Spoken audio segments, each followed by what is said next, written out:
Moi, je pense que le Front National est un parti d'extrême droite qui n'a rien de républicain. Mais on a l'impression que tout le monde maintenant a peur de le dire, qu'on y va avec des pincettes pour des raisons électorales. Mais si on n'est pas clair avec nos valeurs, si on ne dit pas les choses franchement, si on n'ose pas dire cela, mais on laisse un boulevard à Marine Le Pen qui jouera de nos ambiguïtés, de nos hésitations pour avancer. Mais quand maintenant l'UMP dit finalement entre le FN et un candidat de gauche, on ne choisit pas, c'est le nini. Est-ce qu'on a changé de valeur? Moi, je pense que cette ambiance dans le pays assez pessimiste, où on est en repli sur soi, où on a peur de tout, c'est pas porteur d'une vision d'avenir positive. Et l'homme politique, il est là pour modifier cette tendance. Il est là pour indiquer une autre direction, pas pour le suivre, pas pour l'accompagner. On va pas entraîner les Français dans un pessimisme national qui ne donnera rien. Moi, j'ai envie que mon pays retrouve de l'ambition, retrouve de l'envie, retrouve de l'optimisme. Et c'est à nous, hommes et femmes politiques, d'agir en ce sens. Malheureusement, avec la gauche au pouvoir, ça ne va pas aider. Mais nous, dans l'opposition, nous avons cette responsabilité-là.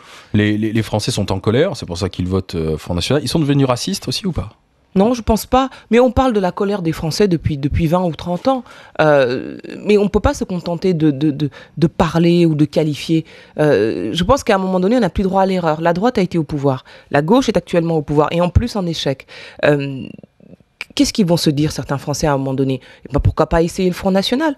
Ils n'ont pas été au pouvoir, en se trompant d'ailleurs, parce qu'ils ont été au pouvoir dans certaines villes, et ça a été une catastrophe. Pas à l'échelle nationale. Oh, mais l'échelle locale est déjà un test, a déjà été un test. Alors qu'est-ce que ça serait si on leur confiait les clés de l'État? Et puis la France doit savoir qu'elle n'est pas seule au monde, qu'elle est regardée, que, pardon de rappeler ça, mais c'est quand même le pays des droits de l'homme qui apparaît comme un phare pour bien des peuples. Et ça, c'est historique, c'est un héritage que nous avons. Donc nous avons une responsabilité de ne pas faire n'importe quoi. Mais alors qu'est-ce qu'on fait là concrètement? Il y a un deuxième tour, alors on voit le PS appeler au Front républicain à faire barrage au Front National. Jean-Luc Mélenchon, lui, se distingue en disant qu'il ne choisit ni entre l'UMP ni le FN.